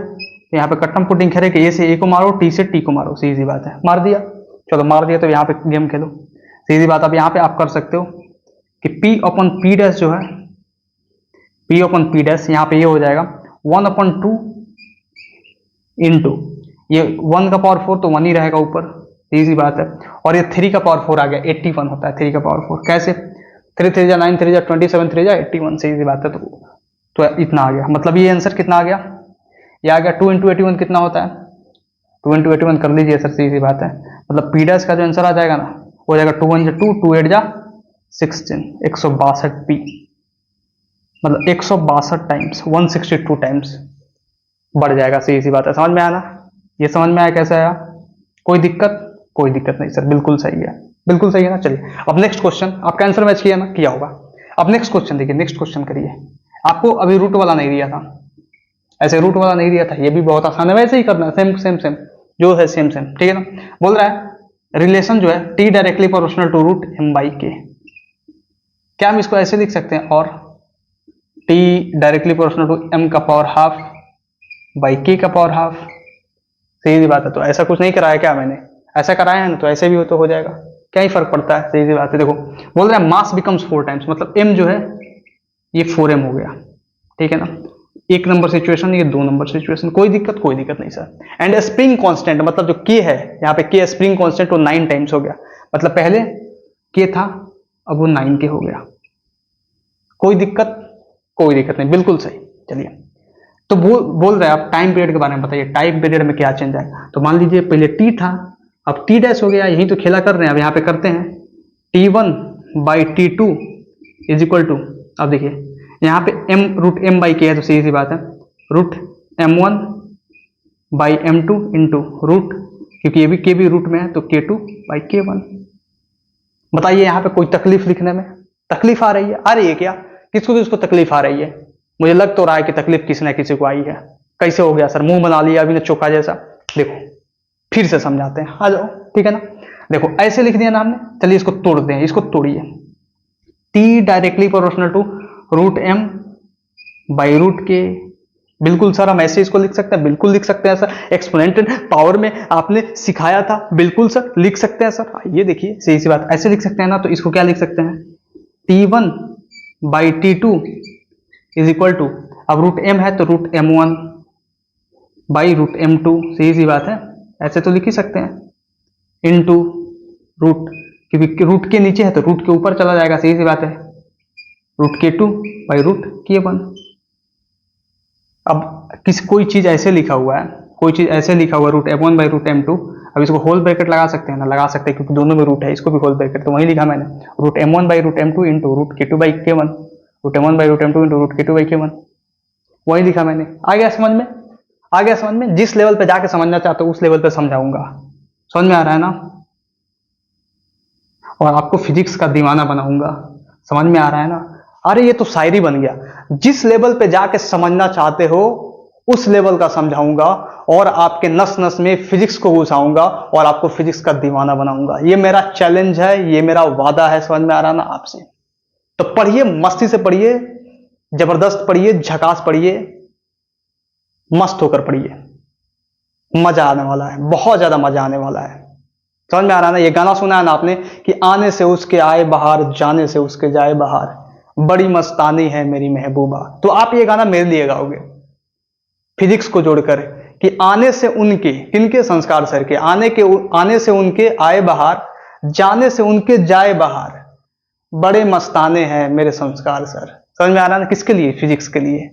हम फिजिक्स के दीवाने हैं, फिजिक्स पे मरते हैं, फिजिक्स ही सब कुछ है हमारा, समझ में आ रहा है ना। फिजिक्स को ही पढ़ाते हैं, फिजिक्स को ही जीते हैं, दिन भर फिजिक्स ही सोल्व करते रहते हैं, जिसको पढ़ाते हैं उसको फिजिक्स ही पढ़ाते हैं। आता तो और भी सब्जेक्ट है, इससे बहुत अच्छे तरीके से आता है।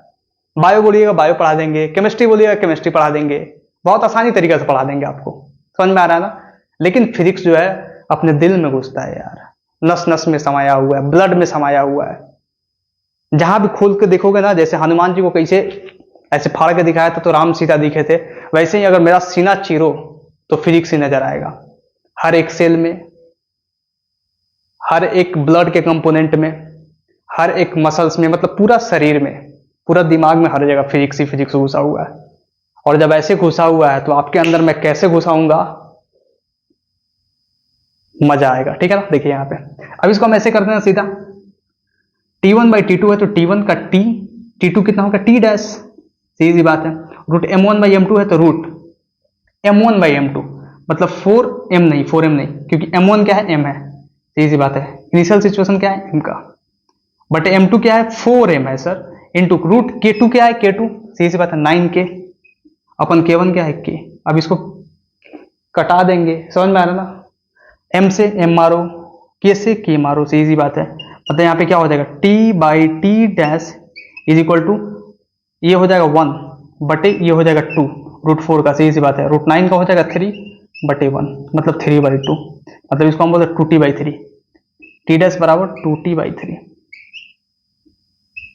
ये किसका आंसर आया है, T डैश बराबर 2T बाई 3। बताओ किसका किसका आंसर आया? सबका आया ना, बहुत अच्छे से आया ना। कैसे हो गया सर? 2t/3, 2 इधर गया, 3 t डैश इधर गया। ये तो करने आता ही है ना, सिंपल चीज है। अब बिल्कुल सिंपल चीज है। चलिए, आपने ये सवाल किए, बहुत अच्छे से किए। अब आपको मैं 3 नीट के पीवाईक्यू कराने वाला हूँ। बहुत सारे आए हैं, लगभग 100-150 से ज्यादा अभी तक पीवाईक्यू आए हैं ऐसे बेसिस पे। और आप देखिएगा हर एक चैप्टर में मैं जो ये पढ़ा रहा हूँ, हर एक चैप्टर में जाके यूज होने वाला है। अगर हर एक चैप्टर में ना यूज हो तो बताइएगा मुझसे आकर, मैसेज कर दीजिएगा, सर इस चैप्टर में नहीं यूज हुआ, इस चैप्टर में नहीं यूज हुआ, इस चैप्टर में नहीं यूज हुआ। समझ में आ रहा ना? हर एक चैप्टर में, हर एक चैप्टर में, आई चैलेंज यू, हर एक चैप्टर में यूज होगा जाकर। और एक एक पेज के कैलकुलेशन को जो है ना, 4-4 लाइन में, 3-3 लाइन में करना सिखाएगा। कितना लाइन लगा भैया? 1 2 3, सही सी बात है, ये तो लिखने की जरूरत ही नहीं है। इसमें कितना लाइन लगा? 1 2 3। हम चाहे तो एक लाइन में भी सोल्व कर दे ऐसे करके, समझ रहे हो ना? चलिए नोट कीजिए जल्दी, फास्ट फास्ट इसे नोट कीजिए। चलिए नेक्स्ट क्वेश्चन की तरफ बढ़ते हैं, ठीक है ना? देखिए यहाँ पे जो आपने ये दोनों क्वेश्चन है ना, ये दोनों क्वेश्चन 4 बार नीट में आ चुका है। ये पहला जो क्वेश्चन 1988 में आया था, ये 1989, 1999, समझ में आ रहा है ना? 1987 3 बार आ चुका है, मतलब सेम क्वेश्चन 3 बार रिपीटेड, सीधी सी बात है। और ये क्वेश्चन 1 बार आया है, सीधी सी बात है। इस क्वेश्चन को दोनों को पढ़ना है, सीधी सी बात है, ठीक है ना? ये फॉर्मूला दिया है, बस एक ही फॉर्मूला पे ये दोनों सवाल बेस्ड है, ठीक है ना? और इसी फॉर्मूला से ये सवाल सोल्व करना है। चलिए मैं एक सोल्व करके दिखाता हूं, आप दूसरा सोल्व कीजिए। क्यों? क्योंकि थोड़ा सा इसमें डिफरेंट अप्रोच है। कैसे मैं बताऊंगा, ठीक है? देखिए मैं पहले क्या करता हूं ना, देखिए सीधी सी बात है। अब आप बोलोगे सर जो आपने पहला स्टेटमेंट बोला था क्लास चालू करने से पहले कि ये जो आप पढ़ा रहे हो ना, जो मैं ये पढ़ा रहा हूं, ये 4 लाइन में सोल्यूशन करके देगा, दे तो रहा है, लेकिन इसका लॉन्ग सोल्यूशन क्या होगा सर देखा जाए तो? चलिए एक बार लॉन्ग सोल्यूशन करके दिखा देता हूं आपको, ठीक है ना? मजा आएगा, उससे उससे समझ में आएगा कि हाँ भाई इतना बड़ा मतलब जो बोझ है उससे इतना कम पे इनवर्सली डायरेक्टली प्रोपोर्शन लेके आया हमको, ठीक है ना? देखिए यहाँ पे मैं एक बार लॉन्ग सोल्यूशन करता हूँ। सोल्यूशन देखिए, ये है अपना आम जिंदगी, मतलब जो आम लोग करते हैं, आम जिंदगी, आम जिंदगी वाला सॉल्यूशन करेंगे। फिर मेंटोस जिंदगी वाला आएगा अपना, मतलब डायरेक्टली प्रोपोर्शनल, इनवर्सली प्रोपोर्शनल, ठीक है ना? काइनेटिक एनर्जी का फॉर्मूला हम जानते हैं, P²/2m होता है, ठीक है ना? बोला 2 bodies with kinetic energies in the ratio 4:1, मतलब काइनेटिक एनर्जी 1 अपन काइनेटिक एनर्जी 2 का जो रेशियो दिया हुआ है वो 4:1 है। बिल्कुल सर, बिल्कुल बिल्कुल। चलिए, are moving with equal linear momentum. अच्छा, लीनियर मोमेंटम सेम है, मतलब ये जो P है सेम है, M मास है, P लीनियर मोमेंटम है, K काइनेटिक एनर्जी, मतलब लीनियर मोमेंटम सेम है। पहला तो ये गिवन है, दूसरा ये गिवन है कि लीनियर मोमेंटम सेम है, मतलब P1 = P2 है। कोई दिक्कत? कोई दिक्कत नहीं सर, बहुत आसान है। चलिए बहुत आसान है, यहाँ तक बोल रहे the ratio of their masses is. अब मासेस का रेशियो क्या होगा? मासेस का रेशियो, मासेस का रेशियो, सीधी बात है। तो यहाँ से मासेस का रेशियो आप निकाल सकते हो। यहाँ से पहले मास इधर लाओगे तो मास क्या हो जाएगा? ये आ जाएगा M = P²/2 times of kinetic energy. ये आ गया। अब इस फॉर्मूले में इसको चिपकाओ। चिपकाओ, कैसे चिपकेगा? सीधी सी बात है। अब M1 निकालोगे तो M1 आ जाएगा P1²/2 टाइम्स ऑफ Ke1। मैं कुछ गलत लिख रहा हूँ? सही लिख रहे हैं सर, बिल्कुल। तो M1 = हो जाएगा P1²। P1² किधर है? P1² यहीं पे, P1²/2 times of kinetic energy 1। अब काइनेटिक एनर्जी 1 का वैल्यू डालना है यहाँ पे, देखो। तो काइनेटिक एनर्जी 1 का वैल्यू कैसे डालोगे? काइनेटिक एनर्जी 1 जो होगा ना = 4 टाइम्स ऑफ काइनेटिक एनर्जी 2 होगा। यहां से करो, kinetic energy 1 = 4 times of kinetic energy 2। ये आ गया। अब यहाँ पे हम डाल सकते हैं 4 टाइम्स ऑफ काइनेटिक एनर्जी 2। बिल्कुल सही सी बात है, हो गया ना? कोई दिक्कत यहाँ पे? कोई दिक्कत नहीं। ये आया पहला इक्वेशन। चलिए, अब यहाँ पे स्पेस तो नहीं है, ज्यादा नीचे लिखेंगे तो दिखेगा नहीं। अभी यहाँ पे इसका सोल्यूशन करते हैं, बाद में मिटाएंगे, ठीक है ना? ये अपन लॉन्ग सोल्यूशन क्यों कर रहे हैं, ये बोझ क्यों पाल रहे हैं? ये जानने के लिए कि 4 लाइन में सोल्यूशन कैसे होता है, बस इसका यही मकसद है, ठीक है ना? अब देखिए, अब M2 करना है तो M2 क्या हो जाएगा?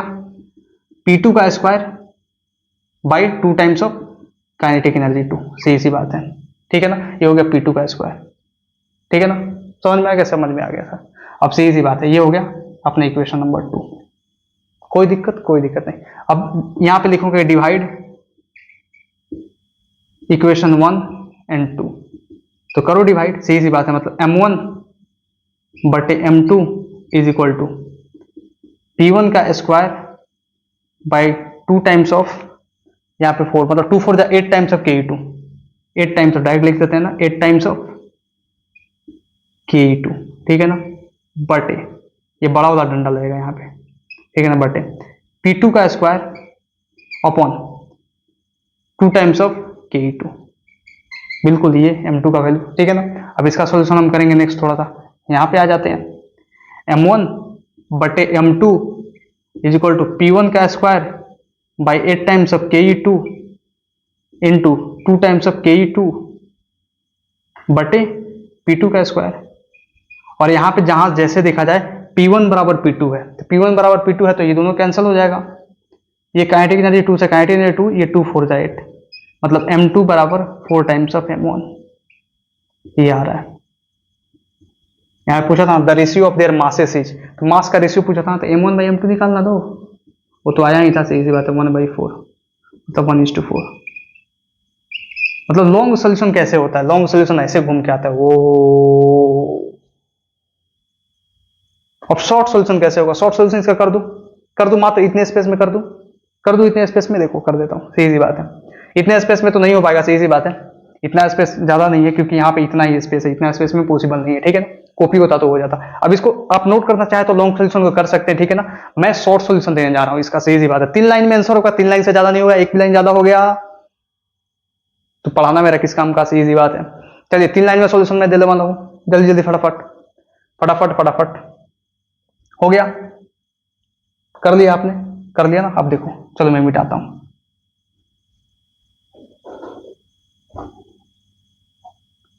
ये तो दिया हुआ है, ये तो गिवन है, तो वो तो छोड़ना पड़ेगा ना,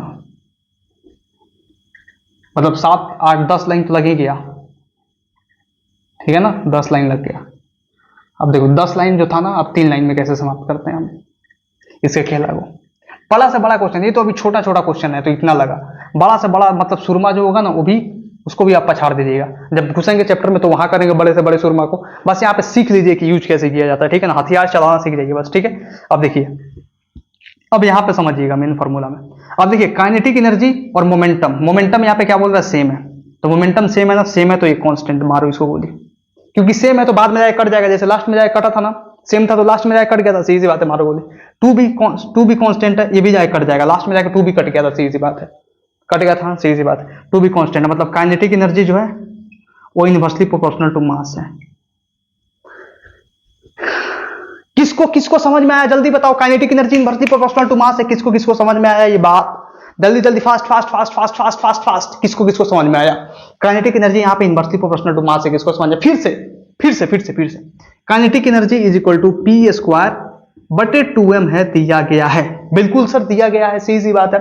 अब दिया गया है kinetic energy directly is equal to p square by 2m। अब यहाँ पे बोल रहा है कि मोमेंटम कांस्टेंट है, लीनियर मोमेंटम इक्वल है, लीनियर मोमेंटम इक्वल है, तो मार गोली इसको, इक्वल है तो लास्ट में जाकर कटेगा ना, इक्वेशन बनाएंगे तो लॉन्ग सोल्यूशन में कट जाएगा, सीधी बात है, इक्वल है भैया, सीधी बात है, कट गया खत्म, सीधी बात है। अब 2 है तो 2 तो इक्वेशन बनाएंगे तो 2 एक इक्वेशन में भी आएगा, 2 दूसरा इसको इक्वेशन में भी आएगा, वो भी कट जाएगा, मतलब कांस्टेंट है, जो कांस्टेंट है उसको बाहर फेंको, फेंक दिया, बच्चा क्या, kinetic energy inversely proportional to m।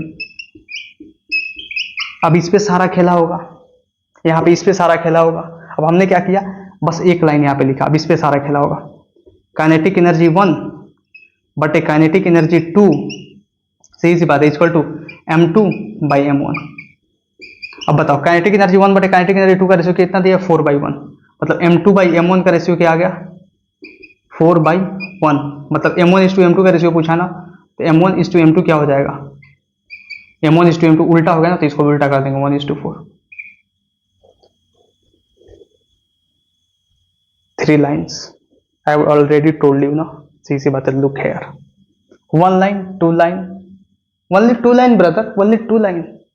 What is this sir, what is this if it is 2 line, this is rough, understood। 2 line में। अब इस सवाल को आप करेंगे, अगर ये सवाल गलत होता है तो भाई मेरा पढ़ाना किसी काम का नहीं है यार, ऐसे मत किया करो, सीधी बात है, ये सवाल गलत नहीं होना चाहिए, ठीक समझ रहे हो ना, ये सवाल बिल्कुल गलत नहीं होना चाहिए, बिल्कुल, ठीक है ना। इस सवाल को करो, सेम सवाल नहीं है, मतलब कहने का मतलब इसमें क्या है, लीनियर मोमेंटम निकालना है, लीनियर मोमेंटम का रेशियो, काइनेटिक एनर्जी और मास का रेशियो दिया गया है, सीधी बात, काइनेटिक एनर्जी और मास के बारे में दिया गया है, लीनियर मोमेंटम पूछ रहा है, फॉर्मूला यही है, kinetic energy equal P square by 2m, और आंसर आपका धकाधक फटाफट खटाखट झटाझट आना चाहिए, समझ में आ रहा है ना। चलिए आंसर को भैया मैच कीजिएगा, आंसर को मैच कीजिएगा, हो गया। हो गया? अरे हुआ कि नहीं? हो गया ना।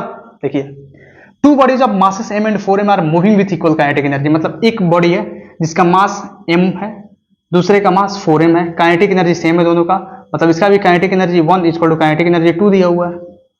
बिल्कुल, m1 का वैल्यू m है, तो m2 मतलब जो दूसरा बॉडी है m2 का वैल्यू 4m है, सीधी सी बात है, और काइनेटिक एनर्जी सेम है। The ratio of their linear momentum है। ये एक बात और समझना, ये सब जो लिखा रहा हूं ना, ये आपको सिखा रहा हूं तो लिखा रहा हूं, बस इतना समझ जाओ। अगर नहीं सिखाता ना तो नहीं लिखाता। अगर मुझे करना होता कैसे करूंगा? काइनेटिक एनर्जी p²/2m होता है, सीधी सी बात है।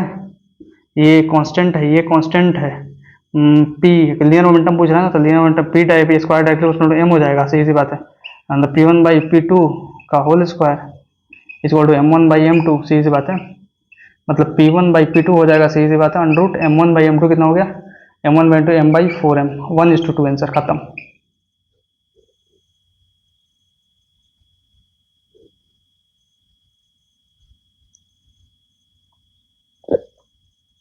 ओ माय गॉड, मैं ऐसे करूंगा। ये आम जिंदगी नहीं था भैया, ये मेंटोस जिंदगी था ना, तो मेंटोस जिंदगी को मेंटोस जिंदगी लिखते हैं ना। आम जिंदगी तो बीत गया, सीधी सी बात है।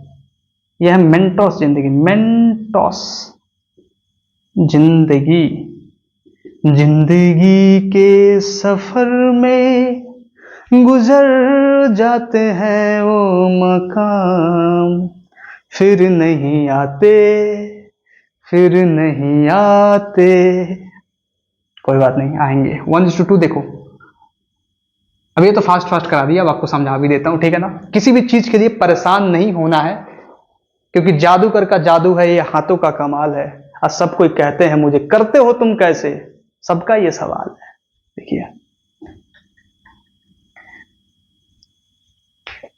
अपन जादूगर नहीं, अपन फिजिक्स का जादूगर है। देखो, अब यहां पे भैया सीधी सी बात है, kinetic energy equal to p²/2m दिया हुआ है।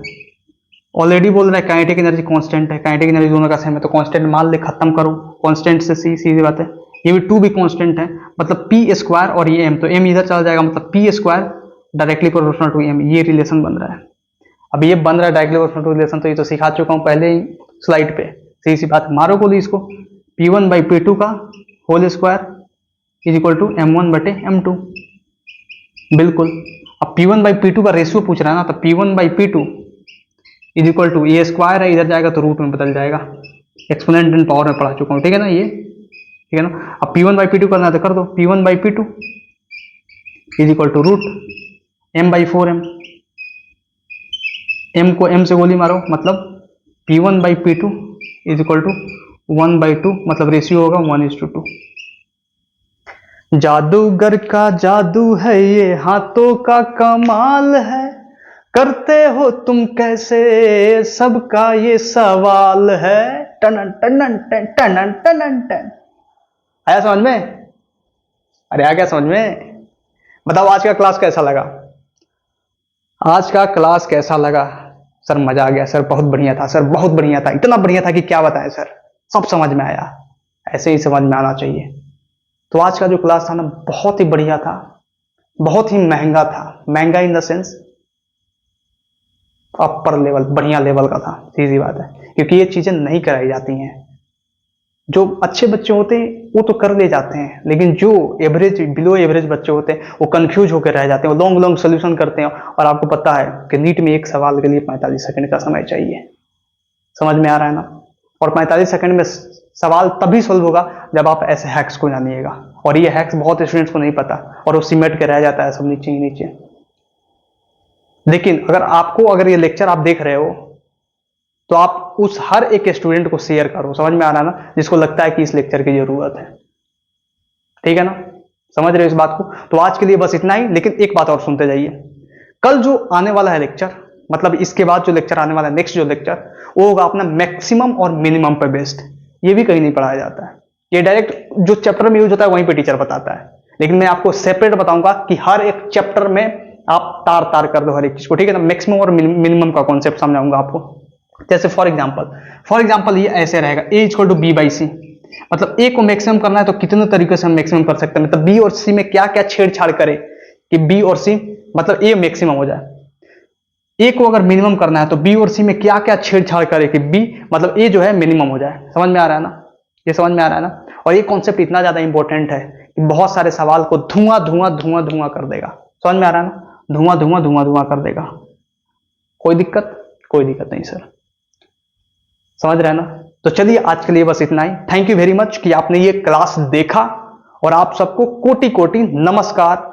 चलते हैं।